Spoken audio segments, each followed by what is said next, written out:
Today, we have 3 stories about people who each have like this one big thing in their life that brings them a lot of happiness and fulfillment and purpose.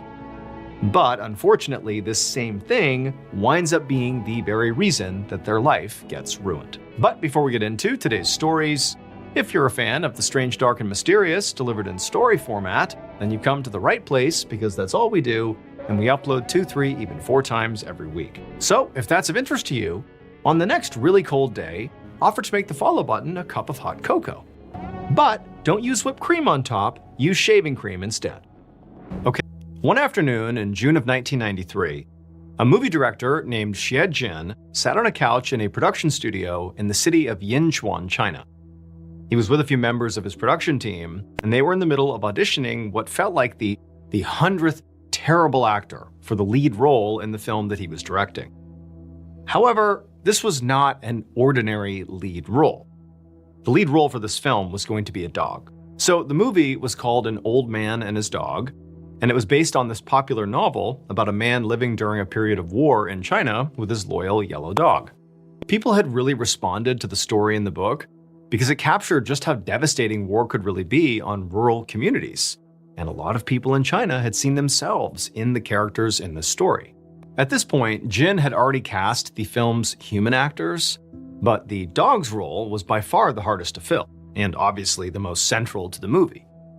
He and his team had hosted a bunch of casting calls already and advertised to the public to ask if anybody had a dog that looked like the one that was in this book. And tons of people had answered this ad, but none of the dogs that they brought in were good enough for the film. And the reason for that is Jin knew, the dog needed to look the part, but it was more than that. Like, the dog also had to be compelling and charismatic despite being a dog. I mean, this dog was the hero of the story and the soul of the movie. So it really had to project loyalty and bravery and goodness on screen and sort of come across also as gentle and sweet enough that audiences fell in love with it. But now, as Jin watched yet another anxious, poorly trained dog actor scurry around the room, he felt this wave of anxiety. Jin was starting to feel worried that, maybe the reason all these dog actors were not working out is because maybe the perfect dog just didn't exist. And if that was true, then his movie would not be good. Like, he would have a bad actor in the lead role and it would flop. And for Jin, that really represented sort of like a worst-case scenario for him. So, decades earlier, in the 1950s, Jin had been this prolific director in China, and he had won many prestigious awards. But during China's Cultural Revolution, which was a period of unrest in the country in the 1960s and 70s, Jin had been ostracized by the public because of his largely unpopular political views. And ever since then, he had been struggling to regain his status as a celebrated filmmaker. And so the chance to adapt this brilliant novel, which was touching and tragic and already beloved by the public, was like his opportunity to prove himself and get back on top. And he knew that, if the movie failed, he was old enough that he would very likely not get another chance like this, and he might be completely forgotten about. And so now, as this dog's audition came to an end, and obviously this dog was not going to be a fit, Jin's just sitting there feeling kind of hopeless, and Jin's producer walked up and led the anxious dog and its owner out of the room, and Jin at this point was so busy worrying to himself about how this movie was destined to fail now, that he barely noticed his producer bringing in the next dog and owner.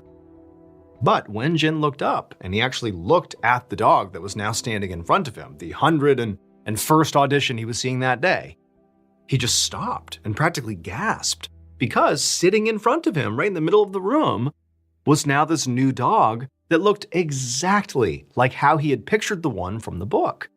It was shaggy and big and yellow-haired and had this eager-to-please look in its eyes that made Jin instantly feel like he was connected to it. The owner who had come in with this dog was a young, friendly guy in his 30s who introduced himself as Chung, and he explained that he had just started a dog training and breeding company. And so having his dog cast in this movie would be a really big deal for his new business and would definitely help get his name out there. So this was like high stakes for him too. Now, Jin did not love the fact that, Chung had just begun this dog training and breeding business, so it meant that very likely he was pretty inexperienced with this dog actor.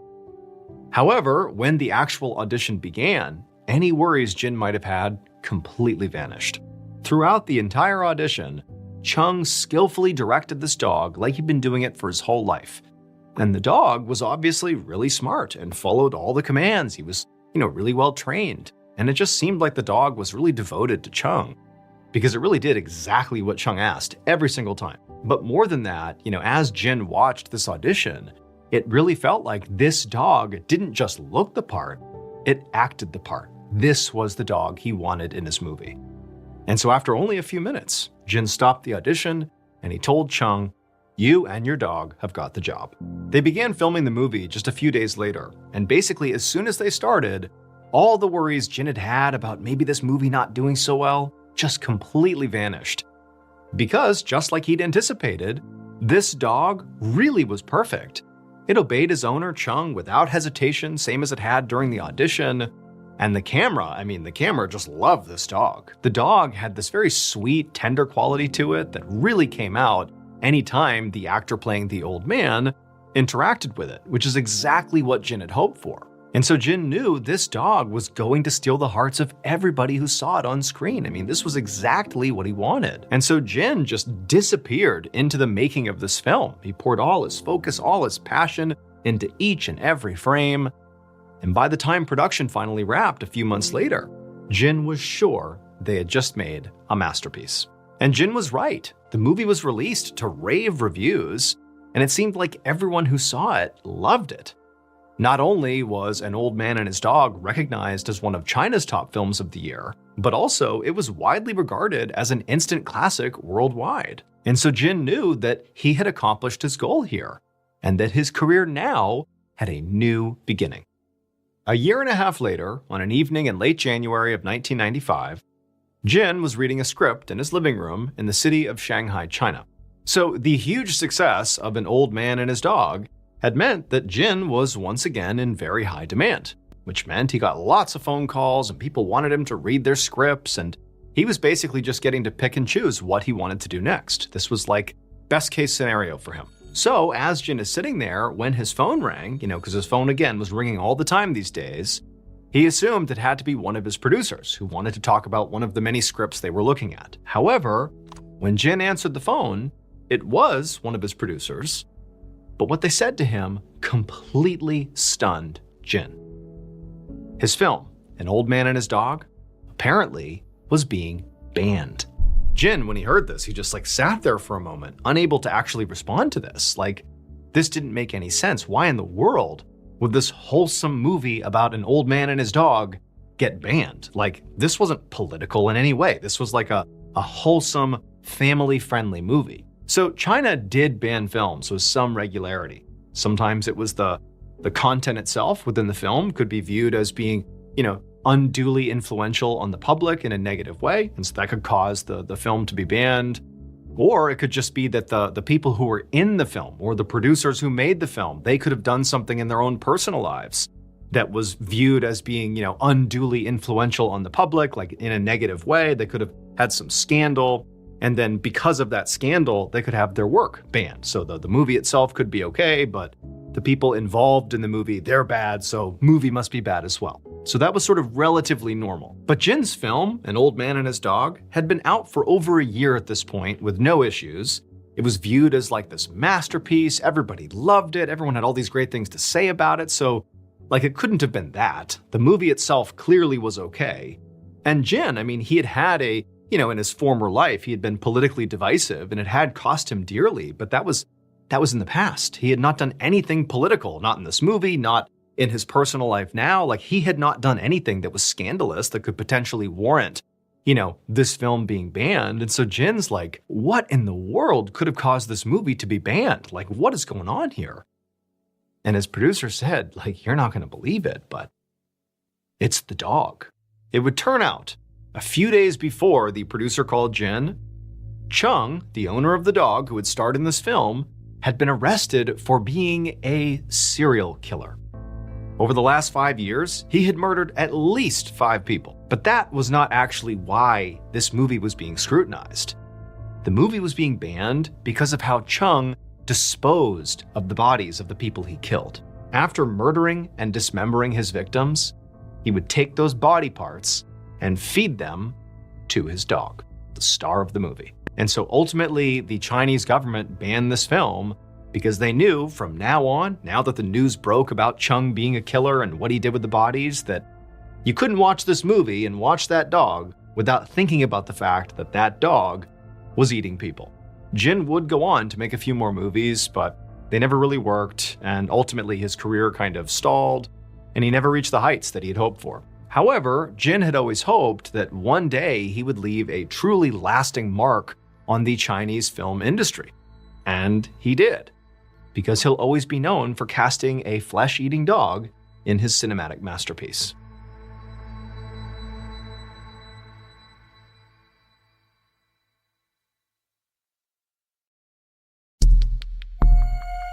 Our second story is called A Daughter's Love.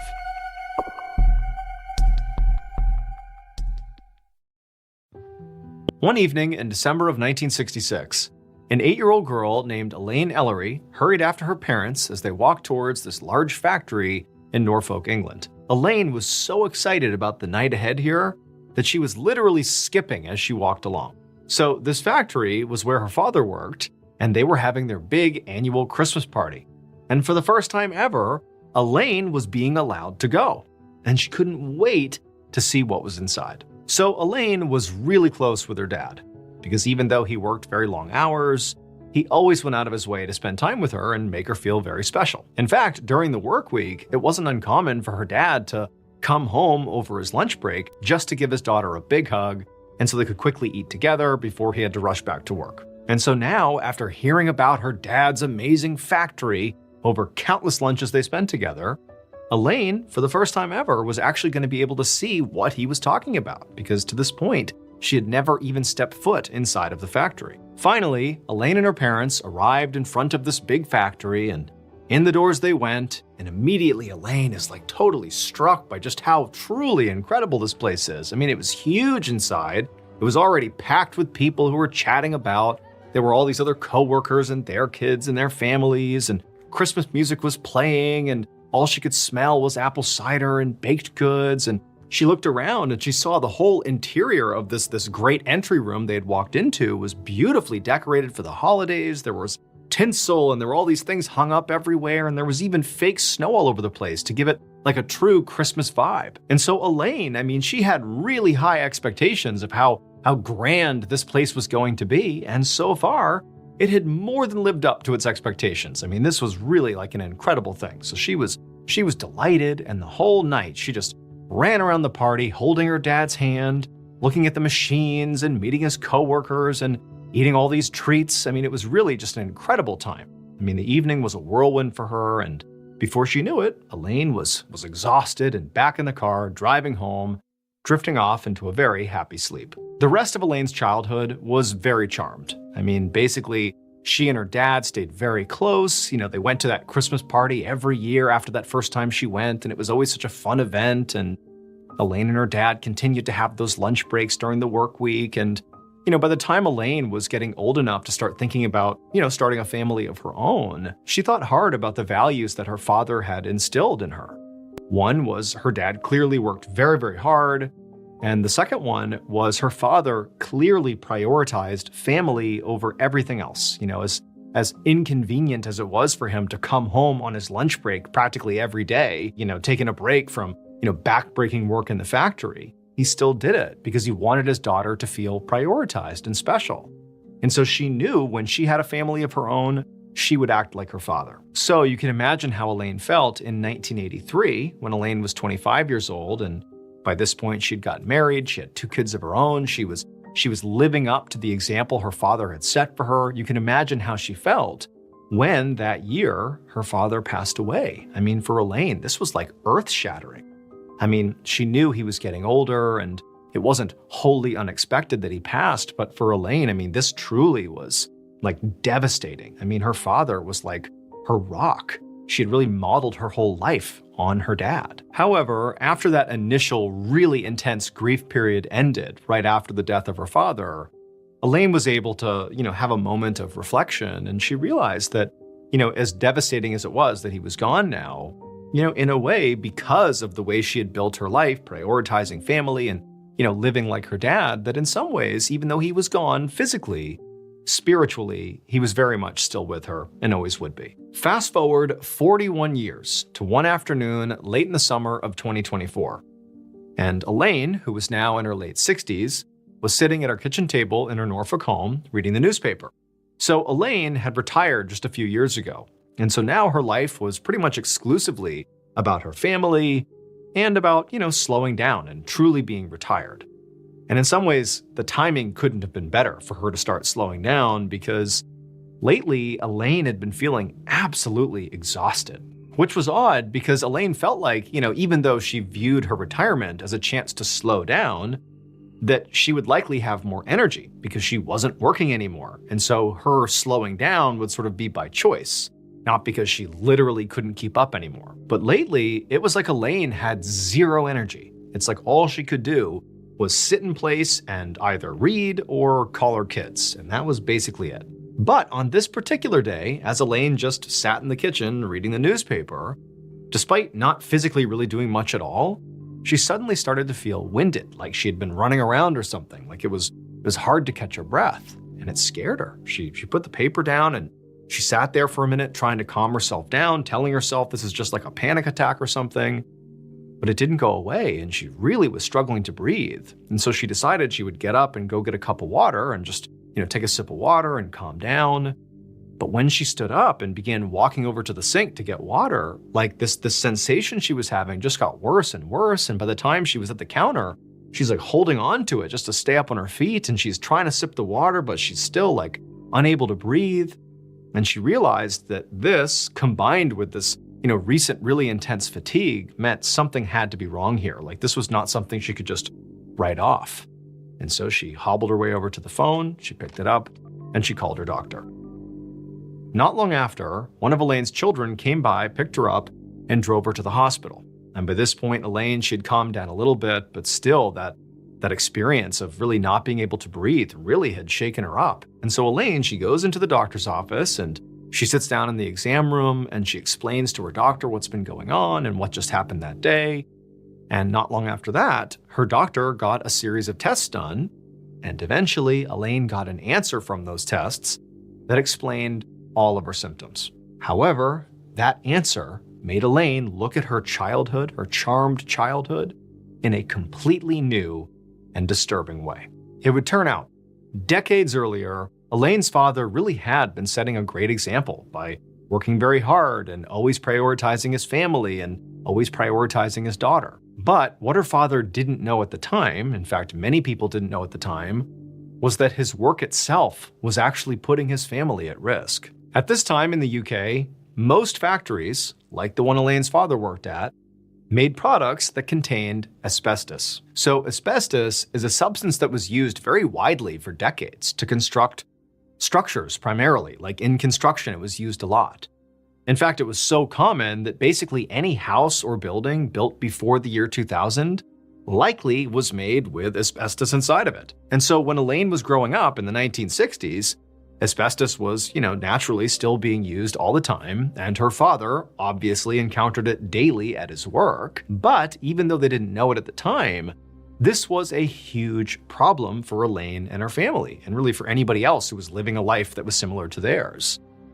Because asbestos was eventually found to be highly toxic and known to cause a very specific type of very aggressive and very deadly cancer that can sometimes take decades to develop. It was the very kind of cancer that Elaine's father had died from in the 1980s.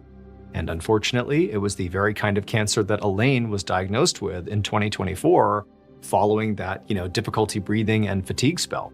And then she would eventually die a year later in 2025 from that cancer.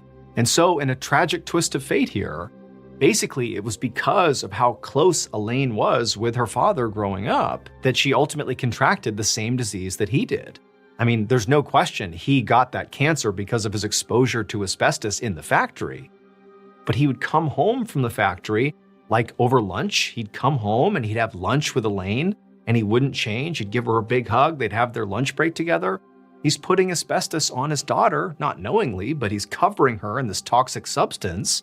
And then when he would bring her to the Christmas party, all that white snow on the ground, was not snow, it was asbestos, but they didn't know it was toxic. And so ultimately, it really was because of how much she loved her dad and how much he loved her that ultimately killed them both.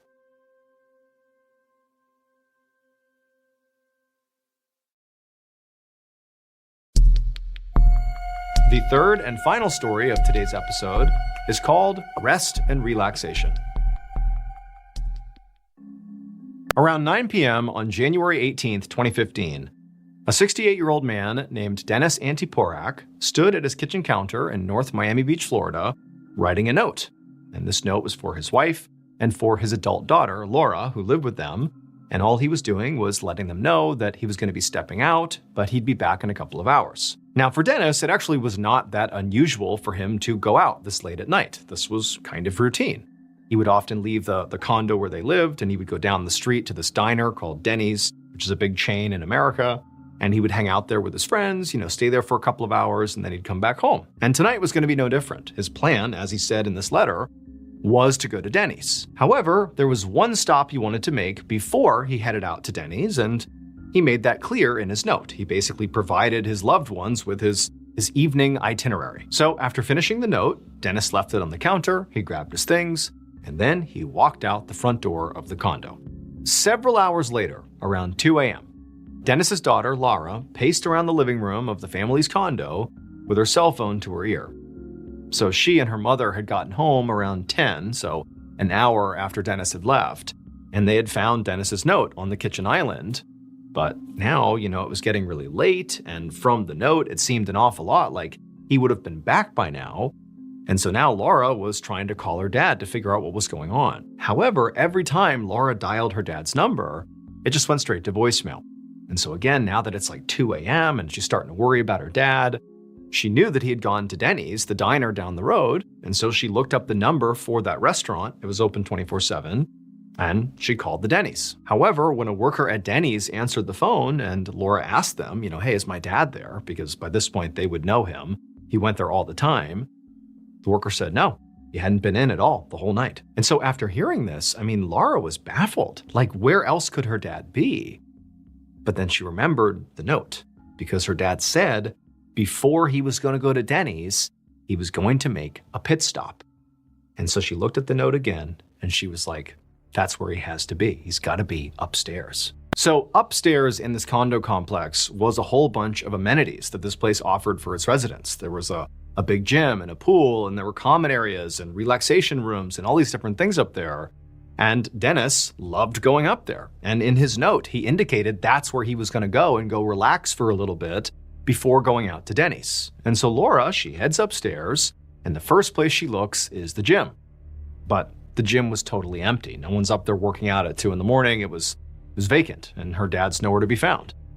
And then from the gym, she went to the pool area, and the pool was closed, but she could look into the pool area itself, and there was no one in there, including her dad. He was not in the pool. But then Laura looked from the pool over to this door that was near the pool area that led to one of those relaxation rooms that this condo offered its residents.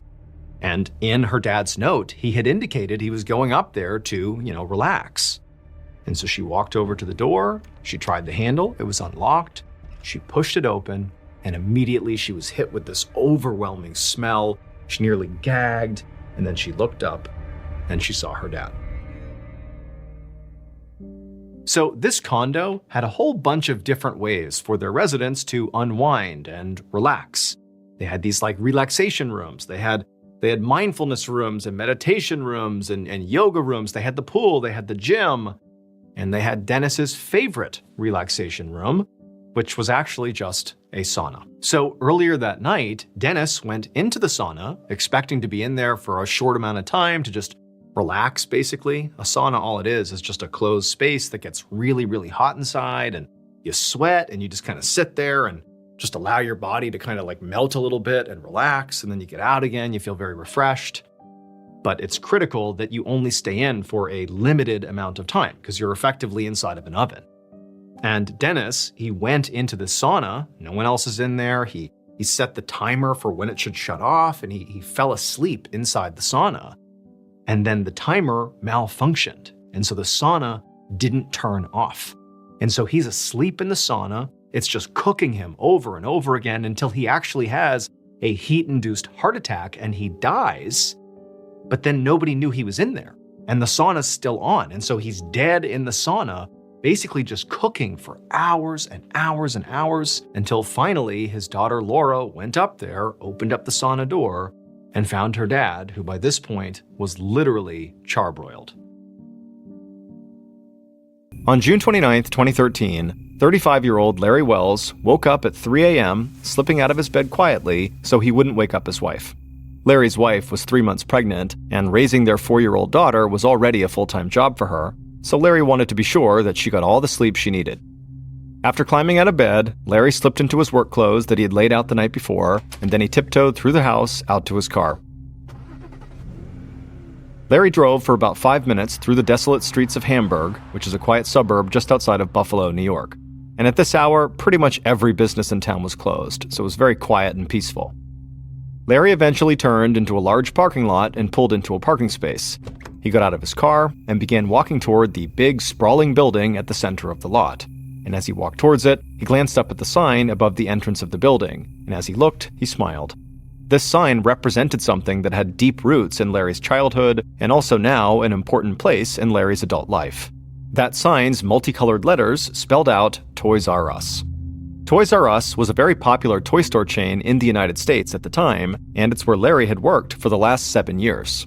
Larry loved kids, and for a while he had wanted to become a teacher. He had actually studied education and even got a master's degree, but after graduate school, he couldn't find a full-time teaching job, so he wound up working as a substitute teacher. But at the time, Larry and his wife wanted to start a family and move into a new house, so that's when Larry decided to get a job working at Toys R Us to supplement his income. At first, Larry thought of his job at Toys R Us as just being a sort of placeholder job, something to have until he got hired on as a full-time teacher somewhere. But it turned out Larry sort of loved working there. He got to regularly interact with children, which he loved doing, and also his fun-loving personality and solid work ethic just made him a perfect fit for the company. And so pretty quickly, Larry took a lot of pride in his job at Toys R Us. And all of his coworkers there adored him, and by the time he and his wife had their first child in 2009, Larry had been promoted to store manager. This was his career. And because Larry cared so much about this job and about Toys R Us, he would often start work at 4 a.m. on Saturday mornings just to help the stockers unload the merchandise trucks, even though he didn't have to do that. And that's exactly what he was doing on this particular Saturday morning, showing up early to lend a helping hand. And so Larry walked up to the front door of the Toys R Us building, and waiting outside were two of his employees, Cindy Barone and Isaac Millette Lloyd. The building was locked, so Larry pulled out his keys, unlocked the door, slid it open, and let the two workers inside. Larry walked in after them and then slid the door shut and locked it back up, because the store wasn't actually scheduled to open for another several hours. Cindy and Isaac made their way over to the time clock and punched in, then they picked up their walkie-talkies, which they clipped to their belts, and they began their shifts. As for Larry, he headed straight to the storeroom, opened up the back door for the merchandise truck driver, and then began helping the driver unload the truck. And then at some point, Cindy and Isaac came over, and they grabbed pallets of this merchandise from the back, and then wheeled those pallets into the store on dollies. Isaac took his pallet to his section of the store, while Cindy took her merchandise pallet to the next section over. And then both of them got to work restocking the shelves, which had been thinned out by the Friday night rush. By 4:30 a.m., the truck was fully unloaded, so Larry let the driver back out of the building and then locked the back door after him. At this point, Larry, Cindy, and Isaac were now working in separate parts of the building, and they couldn't see each other, but they could communicate using their walkie-talkie radios. And you need to keep in mind that this particular Toys R Us store was massive, over 41,000 square feet. And so really it was normal if you were working in off-hour shifts to basically not see anybody else physically and just basically talk to them on your walkie-talkie. A little before 5 a.m., so about 30 minutes later, an employee named Anthony Armstrong stood outside the front entrance, pulled out his cell phone, and called his manager, Larry, and told him he was outside the store ready to start his shift and could he come over and unlock the door. And so Larry made his way to the front door, he opened it up, let Anthony inside, and then slid the door shut and locked it back up. About 10 minutes after that, another employee named Richard Shepard approached the front door of the Toys R Us and also called Larry so he could be let in the building. But this time, Larry's phone just rang several times and went to voicemail. So Richard sent Larry a text message and then waited a minute for a reply, hoping he would reply soon, but he didn't. And so as Richard is just sort of standing there, he pressed his face against the glass and peered into the store to look for any movement, thinking maybe he could, bang on the door and get one of the other employees' attention so they could let him in. But he didn't see anybody. So feeling sort of frustrated, Richard stepped away from the door and walked east towards the Babies R Us side of the building, which had a separate entrance from the main store. And when he got there, he found one of the sliding doors at Babies R Us was wide open. Now, this really surprised Richard because the company had very strict loss prevention policies that required all doors to remain locked during non-business hours. But this was actually kind of lucky for him because now he was able to just stroll right into the store without needing anyone to help him inside. And so once he was in, Richard clocked in and began his shift stocking shelves in his section. Now, at this point, Richard still hadn't seen anybody else. And he did think it was kind of eerie to be all alone in this vast fluorescent-lit store before the sun had even come up.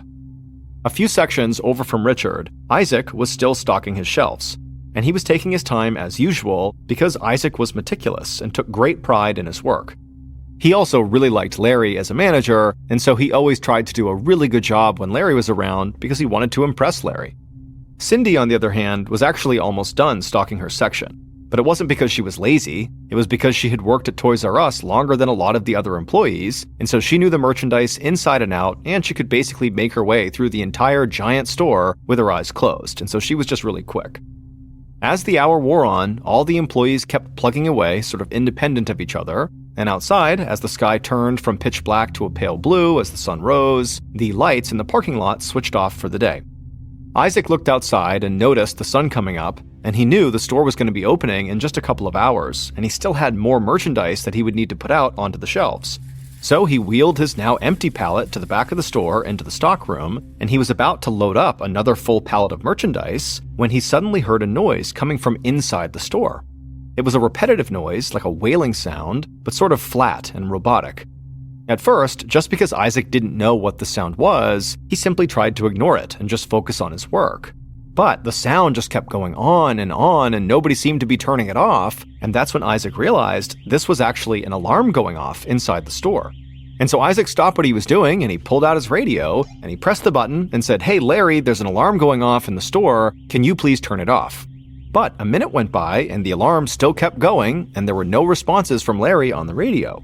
And so Isaac turned the channel on his radio and radioed everyone in the store and asked for someone to please go find Larry and please get him to turn off that alarm.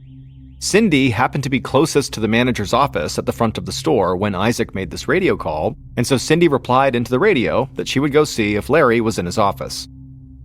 Shortly after that, Isaac emerged from the stockroom, pulling behind him a pallet of merchandise, and as he did, suddenly a woman's scream echoed through the entire store, and then Isaac heard this woman sobbing and shouting, "Oh my God! Oh my God!" Isaac had never heard Cindy scream or cry before, so at first, he wasn't even sure if it was her. He just felt completely disoriented.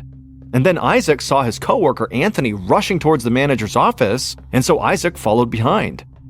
Outside the office, both men saw Cindy crying and shaking, and in between sobs, she said she needed to call 911, and then she rushed past them, picked up a phone from one of the checkout lanes, and dialed. At this point, Richard, the employee who had shown up last, rushed up the aisle to where Isaac and Anthony were now standing, and the three men just sort of looked at each other, confused and frightened, and then, without a better plan, they just walked into the manager's office, and immediately it became clear why Cindy was so upset. Their manager, Larry, was slumped over in his chair, bleeding profusely from a hole in his chest. Isaac reflexively called out to Larry, but Larry didn't respond. The only sound in the office was a loud pulsing screech from the phone receiver, which had been left off the hook. And so the three men just turned and ran out of the office over to Cindy, who by this point was on the phone with 911, totally hysterical, screaming into the phone that their manager had been shot and she wasn't sure if he was alive or dead.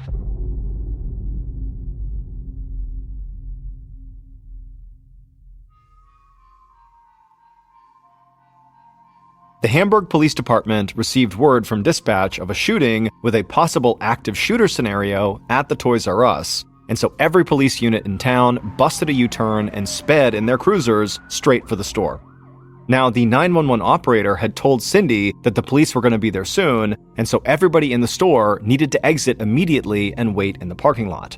So minutes later, the police arrived at the store, they saw the 4 employees outside waiting for them, and so after moving the employees across the street to a safe location, the police went inside the store ready to potentially engage with an active shooter, because nobody knew for sure what the situation really was. Was there still an armed shooter inside somewhere? Or maybe had they left the store and they were on the loose in the area? Nobody knew. Detective Sergeant Scott Cascino was still at home and barely awake when he got the call about the shooting, and he found himself feeling totally confused and wondering if he had even heard correctly. Like, the idea that there was a shooting inside of a Toys R Us at 6 a.m. on a Saturday morning in Hamburg, of all places, just seemed impossible. Cascino was a veteran detective who knew that the town of Hamburg had very little violent crime. So as he quickly got dressed and hopped into his police-issued vehicle and drove to the Toys R Us, he really didn't know what to expect. When Cascino arrived at Toys R Us and parked his car in the lot, he watched as the other police officers who had already arrived began carefully advancing towards the building with their guns drawn. Those officers would slowly make their way through the store looking for anybody, but finding no one, before finally getting to the manager's office, where they went inside and they saw what Cindy had seen. Larry, all alone inside, slumped over in his chair. The police called out Larry's name several times, but he was unresponsive. One of the officers walked over to him and pressed his fingers into Larry's wrist, and he turned to his colleagues and signaled that Larry did still have a pulse. But the officers saw all the blood on the floor and they could barely hear Larry's breathing, and so they agreed they basically had no time to waste here in getting this man medical attention. And so the officers just grabbed Larry by the shoulders and dragged him out of his office, through the store, and out the front door, right to a waiting ambulance. 2 EMTs lifted Larry onto a gurney, they strapped him down, and then placed him into the back of the ambulance, and then the EMTs hopped in with him, closed the doors, and the ambulance sped off towards the hospital.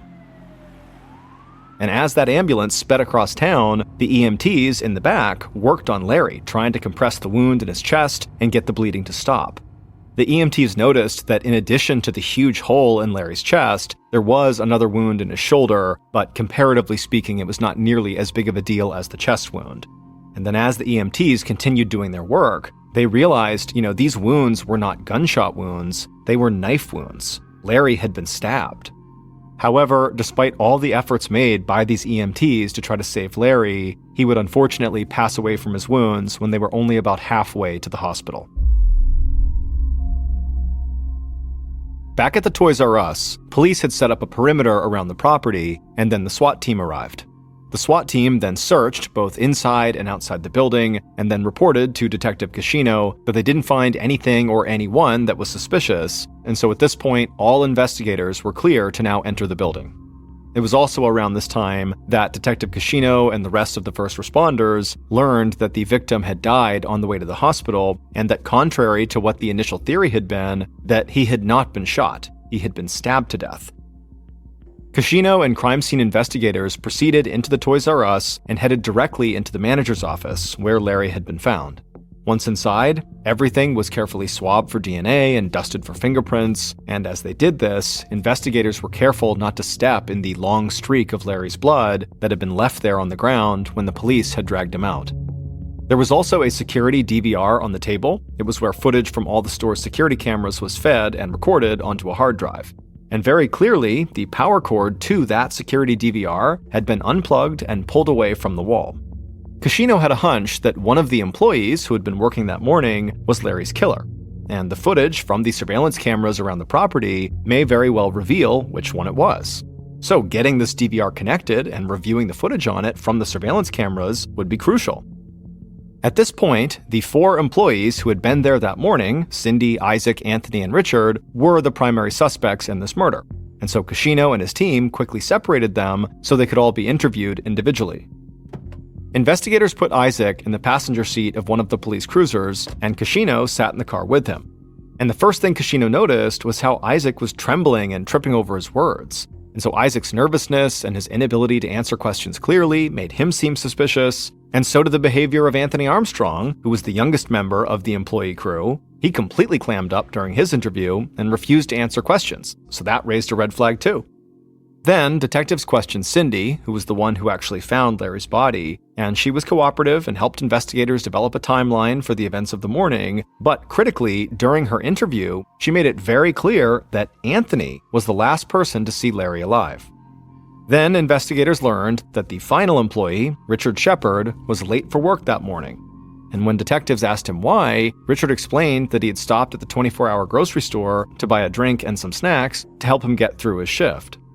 Richard then recounted that when he had gotten to work that morning, he had tried calling Larry to open the door for him, but there was no response, and so he wound up entering through another door, the Babies R Us door, that just happened to be wide open.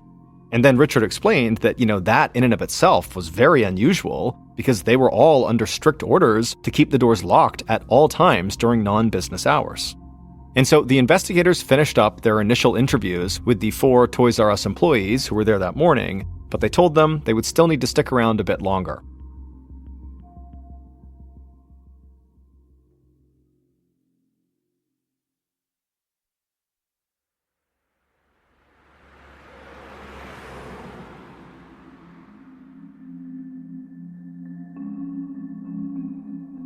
At about noon, the Toys R Us regional manager of loss prevention for the area, Bernie Grusha, came out to the store. Toys R Us corporate had contacted him and sent him out here to try to be as helpful as possible with the investigation. Kashino saw Grusha arrive, walked over and introduced himself, and then a few minutes later asked Grusha to come into the manager's office to try to help the investigators view the store's security footage. Once inside the office, Grusha just plugged the DVR back into the wall and then got the system up and running. Kashino looked at his notes and saw that Cindy said she had arrived at the store shortly before 4 a.m. So Kashino asked Grusha to please wind the security footage back to about 3:45 a.m. And so Grusha pulled up the security video at 3:45 a.m., and then very slowly, the detectives began examining footage from each of the store's more than a dozen security cameras from 3:45 onward. And as they did this, Kashino, who was right nearby, pulled out his notebook and began writing down the exact time at which he saw the employees show up at work on this video, and then he compared the security footage timestamp to the timelines that each of the employees had given him. And also, Kashino took note of where in the store specifically each employee was working during the first 2 hours of their shifts. On the video, Kashino saw Larry, Isaac, and Cindy all entering the store at 3:55 a.m. And then a few minutes later, Larry could be seen in the back of the store, letting that truck driver inside the building so they could offload merchandise. And then, at exactly 4:24 a.m., Kashino noticed some movement from the camera inside of the Babies R Us department that was pointed toward the front door of the building. And so Kashino asked Grusha to please bring that specific video into full frame. And once that video was maximized, the investigators saw a dark figure standing right outside the front door to Babies R Us for about 30 seconds. This figure appeared to struggle with the lock before the door suddenly opened and they walked inside and disappeared somewhere inside the store. Kashino turned to Grusha and said it sort of looked like the person in the video had jimmied or pried the door open, and Grusha agreed. Kashino directed Grusha to pull up the global view, which would allow them to see all of the cameras at once. This would let them track this mysterious figure's movements through the store. The investigators watched on the global view as this figure disappeared from one camera's view and then popped up in another, but as they watched, it became pretty clear that this person was doing their best to avoid being in front of the cameras. They were snaking and dodging their way through the store, hiding behind shelves wherever they could. They were acting really sketchy. But more than that, what seemed really apparent to Kashino and Grusha and the other investigators was that this person on the video camera clearly seemed to know the layout of the store and exactly where the hidden cameras inside the building were positioned. At one point, when the intruder walked across one of the camera's field of vision and was relatively easy to see, Kashino asked Grusha to pause the camera and zoom in on this person to get a better look. And as soon as Grusha did this, it was clear to investigators that this person was trying very hard to disguise their identity. The figure had this dark thing wrapped around their face like a scarf. They had all dark clothing on, including dark sweatpants with lettering down the left pant leg, and they were wearing a two-toned baseball cap. But by far the most chilling thing about this figure was what they appeared to be holding in their right hand. It looked very much like they were carrying a large knife. But despite all this, the security video was grainy and low resolution, especially zoomed in, so nobody in the room could make out any of the figure's facial features. The investigators couldn't even make out if this was a man or a woman, and it was also impossible to tell what the lettering on the side of their sweatpants said. And so eventually, Grusha zoomed back out and resumed playing the footage, and everyone in the room watched as this mysterious figure made their way to the front of the store. They moved along the front wall, and then at exactly 4:32 a.m., the figure entered the manager's office. And shortly after that, the security video cut out. And so the running assumption amongst the investigators was that, this intruder must have pulled the plug on the DVR, and that's why it cut. Kashino asked Grusha to rewind the surveillance footage and play it back from the point that figure entered the store. They cycled through the video again, and then once more, slowing it down and zooming in on the intruder again. And eventually, it dawned on one of the investigators that the two-tone baseball cap the figure was seen wearing in the footage looked an awful lot like the Florida Gators hat that had been left behind on the floor inside of the office. And so this confirmed for detectives that hat they had found had very likely been worn by the killer, and it was, along with this surveillance footage, possibly the most valuable piece of evidence that they had. Once they were finished viewing the surveillance footage, Kashino unplugged the power cord and then carefully bagged it into evidence, because he now knew that the killer had very likely yanked it from the wall. Then Kashino handed off the power cord along with that hat they had found to crime scene technicians, who prepared these items to be transported back to the crime lab to be swabbed for DNA. 2 days after Larry's murder, the whole community of Hamburg was still frightened because the killer had not been caught. But by this time, the yellow police tape had been pulled from the perimeter of the Toys R Us, and the store was now open for business and crowded with customers. Police also released the surveillance video and images of the baseball cap to the news media on the off chance that somebody in the area might recognize the killer's walk or maybe the clothing they were wearing. Meanwhile, back at the crime lab, technicians had swabbed the DVR power cord and the Florida Gators baseball cap, and they were able to develop what they believed was the killer's DNA profile. They uploaded that DNA profile into CODIS, which is the federal DNA database with loads and loads of DNA profiles. However, after it was uploaded, there was no match.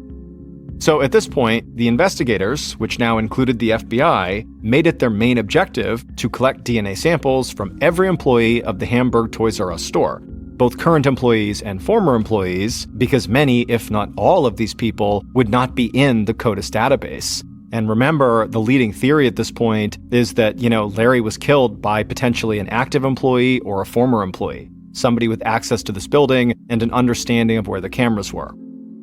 And so over the course of the next few weeks, investigators developed a list of Toys R Us past and present employees and also other people connected to Larry and began making contact with them. Police interviewed literally hundreds of people, and not one person they talked to could think of anyone who would have done this. Seemingly nobody had any issues with Larry Wells. And on top of that, it was like nobody had one unkind thing to say about him. He seemed universally loved. But there was one piece of information that surfaced from a witness who had been near the Toys R Us in the early hours of the morning that Larry was killed. And that person recalled seeing a black Chevy Impala sedan parked inside the toy store's parking lot at that time. Now, this Toys R Us, despite having loads of cameras, did not have any dedicated exterior cameras, so there were no images of this vehicle, and this witness did not get a license plate number for the car. Police also could not immediately trace a black Chevy Impala to any of the Toys R Us employees. And so, while some members of the investigative team searched for this car without much to go on, others continued to track down and collect DNA swabs from current and former employees of the Hamburg Toys R Us, and they ended up with a total of 47 DNA samples. It would take several weeks for each DNA profile to be processed by the crime lab, but finally, in mid-August, a month and a half after Larry's murder, the results from all 47 DNA tests came in. And none were a match, meaning not one of those current or former employees had a DNA profile that matched the DNA profile from the hat and the power cord found inside of the crime scene. Detective Kashino and his team were frankly shocked. They expected there to be a match here, but now they just felt lost. It was like months of work had gotten them nowhere. And so once again, they turned to the FBI for help. And they asked the Bureau to draw up a psychological and personality profile of the killer. And so the FBI created that profile and then began reviewing recent arrests in the upstate New York area, and they would find one person who matched their profile almost exactly. The man's name was Patrick Walden, and he had recently been arrested in a neighboring town, and he had just been released from jail. And Kashino soon learned that the vehicle Patrick was driving when he was arrested was registered to his girlfriend's mother, who happened to be an employee at the Hamburg Toys R Us where Larry Wells was killed. And perhaps even more importantly, Kashino discovered that when police searched that vehicle at the time of Patrick's arrest, inside of the car, they found a very long knife.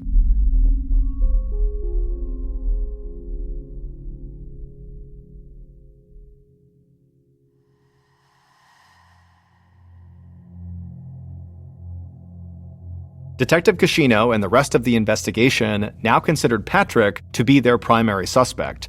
He had a connection to the Toys R Us through his girlfriend's mother, he'd been in possession of a weapon that was at least similar to the one used to kill Larry, and he fit the FBI's profile of the killer. So Kashino quickly secured a warrant to put around-the-clock surveillance on Patrick. And on an afternoon, not long after that, an undercover cop tailed Patrick as he drove through town. The undercover cop made sure to stay far enough back not to draw any attention, and he followed Patrick for several minutes, almost at a leisurely pace.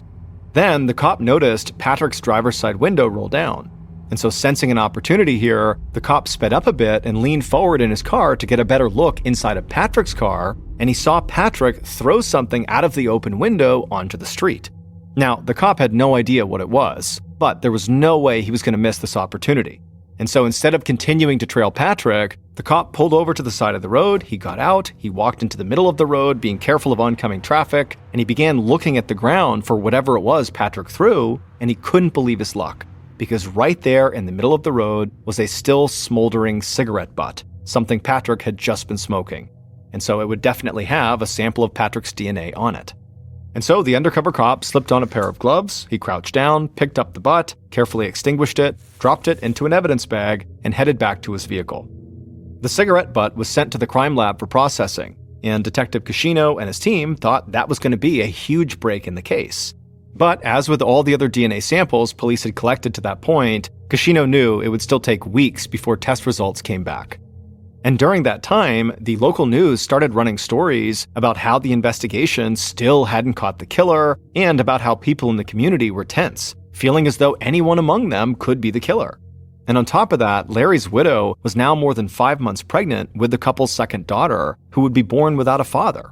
And Larry's widow and the rest of Larry's family feared that the investigation was really losing momentum.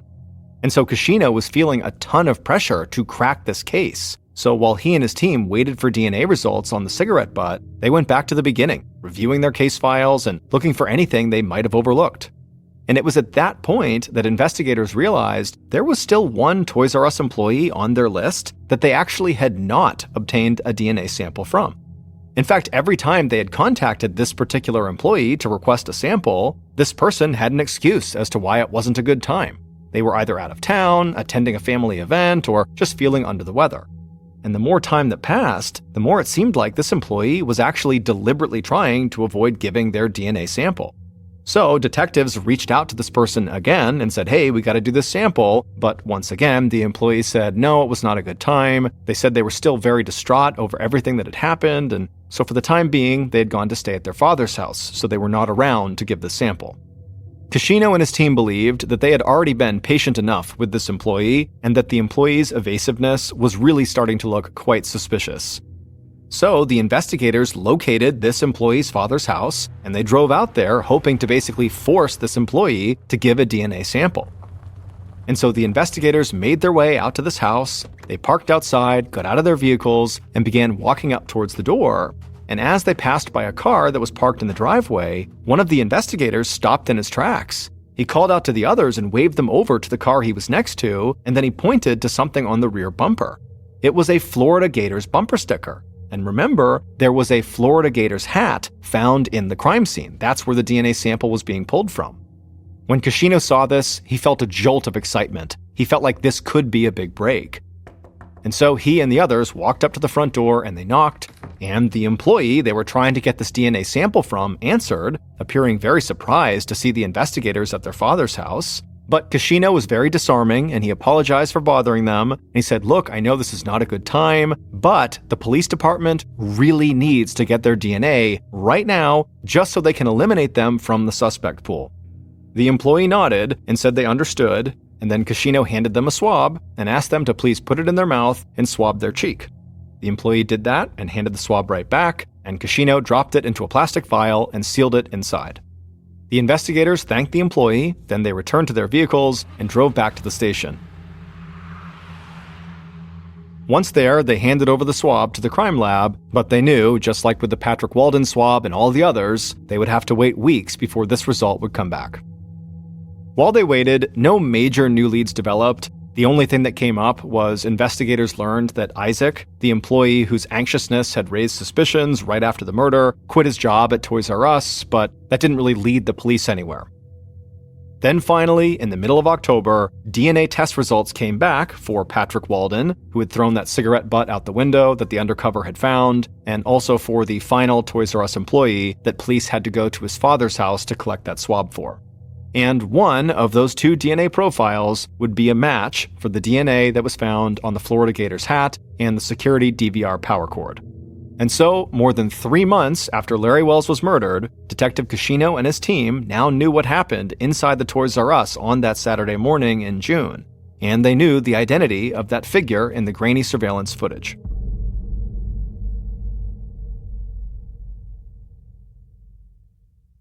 Based on interviews, DNA samples, and evidence collected throughout the investigation, the following is a reconstruction of what police believe happened at the Toys R Us on June 29, 2013.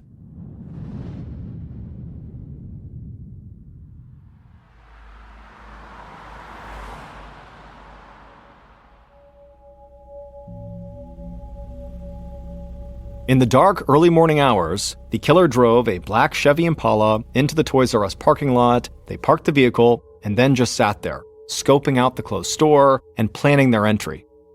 After a few minutes, the killer pulled a scarf around their face to conceal their identity. They grabbed their knife off the passenger seat and then got out of their car and walked up to the Babies R Us entrance on the side of the store. The killer walked up to the entrance and then kind of jostled at the door for about 30 seconds until they got it open, and then they went inside. Once inside, they very carefully walked along the walls, ducking behind shelves and doing their best to hide from the store surveillance cameras. The killer eventually reached the manager's office, and they walked inside and closed the door behind them. The killer then walked over to the DVR surveillance system and pulled the power cord out of the wall, disabling all the cameras in the store. 15 minutes later, store manager Larry Wells entered that very same office and right away saw the killer crouched over, attempting to open up the store safe.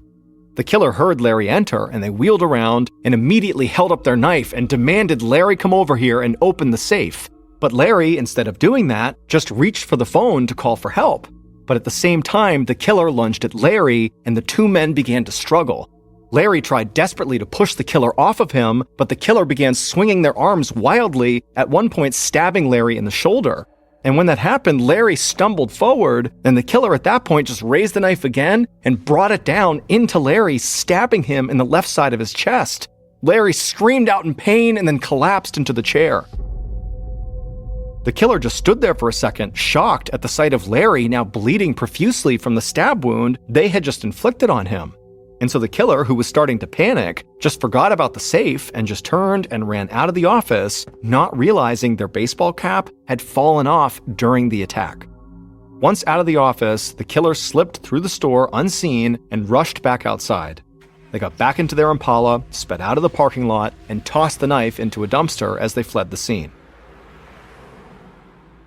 Back in the manager's office, Larry Wells was slipping in and out of consciousness. But in one of his conscious moments, he did manage to trip the store alarm.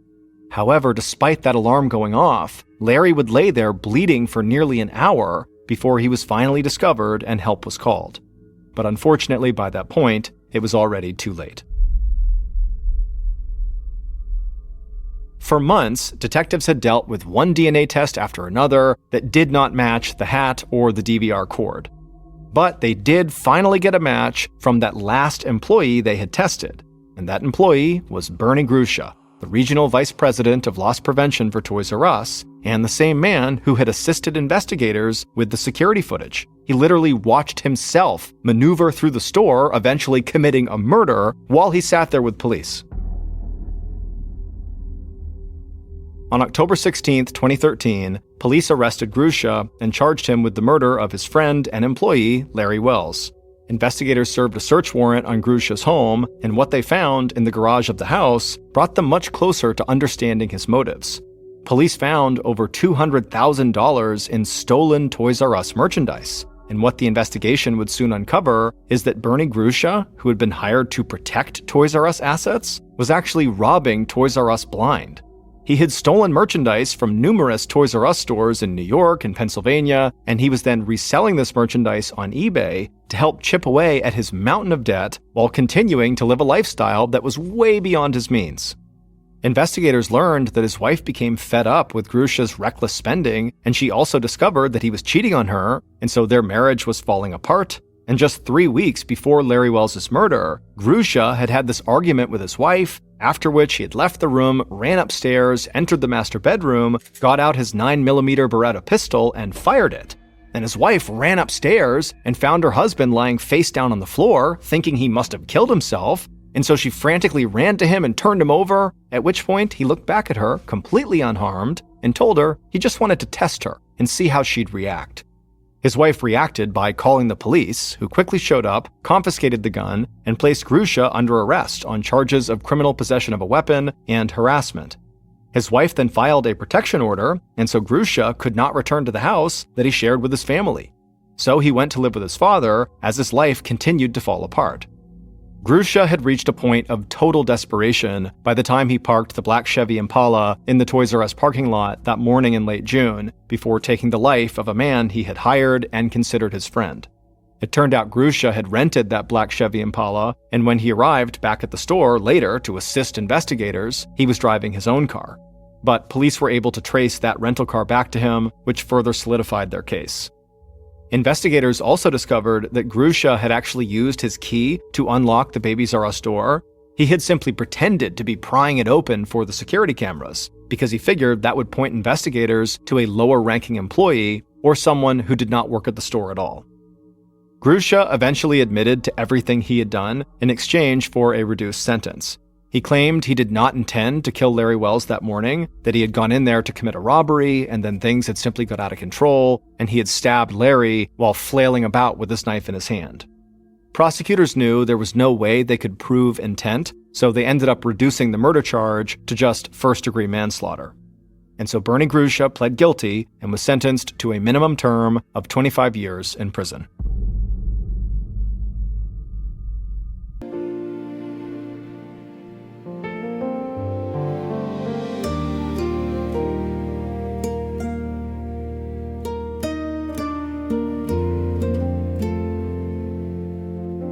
Forever starts with you, right here, right now, under this sky. Our hearts have found a love that time can't chase away. Forever starts with you. Today the bells are ringing softly true. The air is gold, the world brand new. Every heartbeat sings our tune. Every road will lead to you.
Thank you for listening to the MrBallen podcast. If you enjoyed today's story and you're looking for more bone-chilling content, be sure to check out all of our